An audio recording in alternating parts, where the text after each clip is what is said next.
নমস্কার বন্ধুরা, খুকুমনি রান্নাঘরে সকল বন্ধুদেরকে স্বাগতম। আজকে আমি একটা মাছের রেসিপি বানাবো।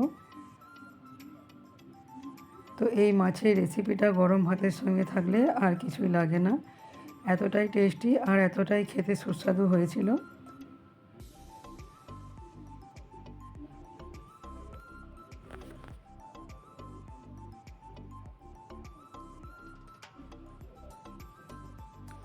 দুপুরে গরম ভাতের সঙ্গে এরকম একটা মাছের রেসিপি থাকলে আর কিছুই লাগবে না বন্ধুরা। আমার চ্যানেলে যদি কোনো নতুন বন্ধু এসে থাকেন তো চ্যানেলটা সাবস্ক্রাইব করে পাশে থাকবেন বন্ধুরা, এইরকম আরও নিত্য নতুন রেসিপি দেখতে। আর পুরাতন বন্ধুদের অসংখ্য অসংখ্য ধন্যবাদ এইভাবে আমার পাশে থাকার জন্য। তো আমি কিভাবে রেসিপিটা বানালাম শুরু করা যাক। এখানে আমি কয়েক পিস মাছ নিয়েছি। তো এই মাছগুলো আমি আগে থেকেই লবণ মাখিয়ে রেখেছিলাম। এরপর আমি দিয়ে দেব 1 চামচ হলুদ গুঁড়ো, দেব 1 চামচ লাল মরিচ গুঁড়ো, আর দেব সামান্য একটু সরিষার তেল। ভালো করে মাছের মধ্যে লবণ মাখানো ছিল আগে থেকে, হলুদ, লাল লঙ্কার গুঁড়ো আর সরিষার তেল ভালো করে মাখিয়ে নেব।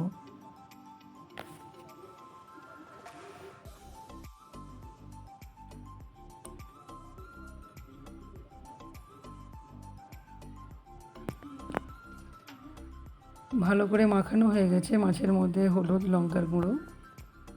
এরপর আমি একটা মশলা বানিয়ে নেব। দিলাম কয়েক কুচি আদা, কয়েকটা রসুন, আর দিলাম একটা মিডিয়াম সাইজের পেঁয়াজ কুচি,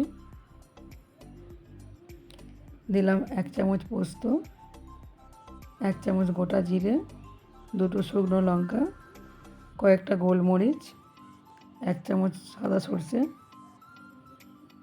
দিয়ে এটাকে আমি ভালো করে পেস্ট বানিয়ে নেব। কড়াইটা আগে থেকেই গরম করতে দিয়েছিলাম, দিয়ে দিলাম সরিষার তেল, দিয়ে একে একে মাছগুলো আমি দিয়ে দেব।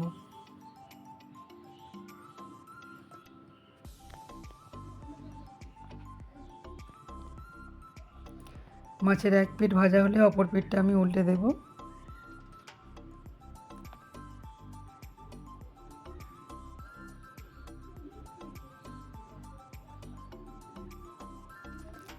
উল্টে পাল্টে মাছগুলোকে আমি ভাজা করে নেব।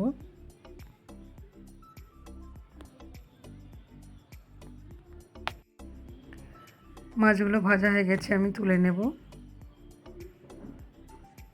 মাছগুলো খুব বেশি কড়া করে আমি ভাজবো না।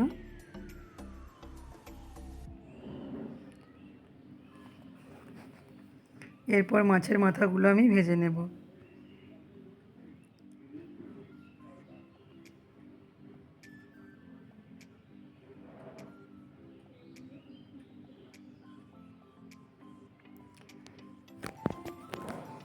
আর সমস্ত বন্ধুদের কাছে আমার অনুরোধ থাকবে, প্লিজ বন্ধুরা ভিডিওটা ফুল ওয়াচ করে দেখবেন।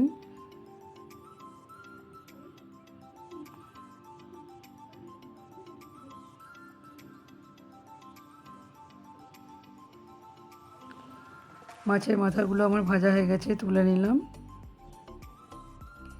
একই রকমভাবে আমি সমস্ত মাছগুলোকে ভেজে নিচ্ছি। এগুলো আমার ভাজা হয়ে গেছে, তুলে নিলাম। ওই তেলের মধ্যে আমি দিয়ে দিলাম একটা শুকনো লঙ্কা, 1/2 চামচ কালো জিরে, আর দিলাম একটা মিডিয়াম সাইজের টমেটো কুচি, দিয়ে একটু নাড়াচাড়া করে নিচ্ছি। এরপর আমি টমেটোর মধ্যে সামান্য একটু লবণ দেব, যাতে টমেটোটা খুব তাড়াতাড়ি নরম হয়ে যায়।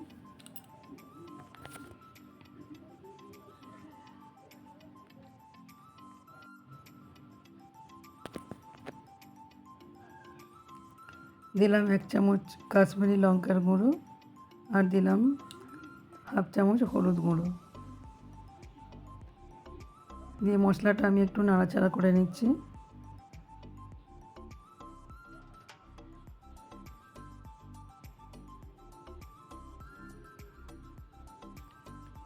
এরপর দিয়ে দেবো বেটে রাখা মশলাটা।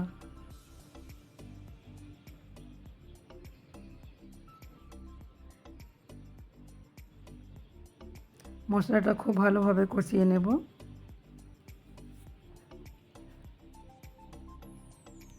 যতক্ষণ না মশলা থেকে তেল ছেড়ে আসে ততক্ষণ পর্যন্ত মশলাটা কষাতে থাকবো।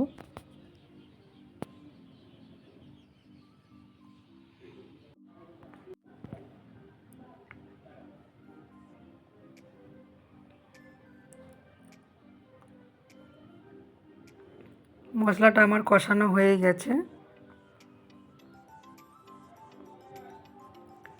এরপর আমি দিয়ে দেব পরিমাণ মতো জল।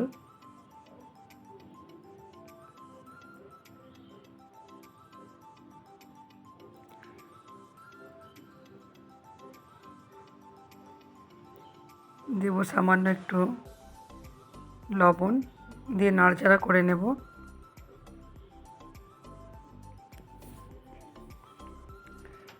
তো ঝোল ফুটে উঠলে আমি দিয়ে দেবো ভেজে রাখা মাছগুলো।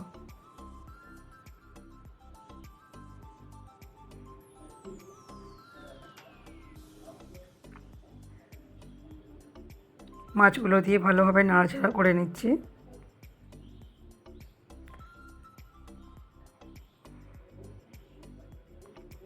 দেব সামান্য একটু চিনি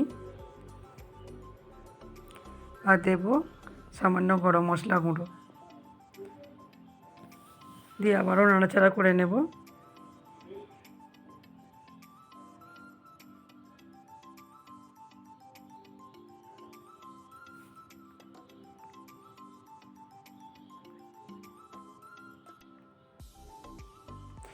মাছের রেসিপি তো অনেক রকমভাবে বানিয়ে খেয়েছেন বন্ধুরা, তো এইভাবে একবার মাছের রেসিপিটা বানিয়ে দেখবেন, খেতে অসম্ভব সুন্দর হয়েছিল। এইভাবে একবার বাড়িতে অবশ্যই ট্রাই করে দেখতে পারেন বন্ধুরা। আমার চ্যানেলে যদি কোনো নতুন বন্ধু এসে থাকেন অবশ্যই চ্যানেলটা সাবস্ক্রাইব করে পাশে থাকবেন। আর নতুন বন্ধুরা কেমন হয়েছে আমার রেসিপিটা অবশ্যই কমেন্টের মাধ্যমে জানাবেন।